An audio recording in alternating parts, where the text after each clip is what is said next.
Retail earnings will soon be released, and they'll be scrutinized in part because the consumer is such a powerful component of the economy. Dominic Chu shows us what to watch for in the coming days and weeks. It may not be the biggest sector in the stock market, but there's a reason why so many traders and investors pay such close attention to the consumer discretionary stocks. Some estimate that more than 2/3 of the U.S. economy is powered by consumer spending, and a lot of that happens with retail-oriented companies. While that broader consumer discretionary sector is the best performing one in the S&P 500 so far this year, within that sector, retail stocks themselves have been lagging.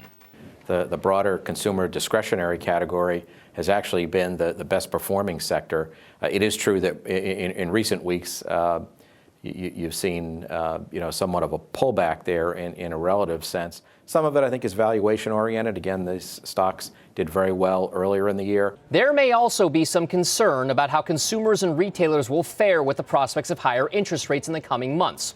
Still, with the economic picture showing some signs of life, some experts remain relatively bullish on the consumer spending picture. We see healthier wage growth. 2.5% came out in the labor report, which was the best annual growth rate in wages in 6 years. And there's a direct corollary between wage growth and spending. And so the consequence to us means that retailers in the aggregate are going to be the beneficiary of that. This week, we're going to get not only economic data on October retail sales, but also earnings reports from retailers like Macy's, Kohl's, and Nordstrom, just to name a few.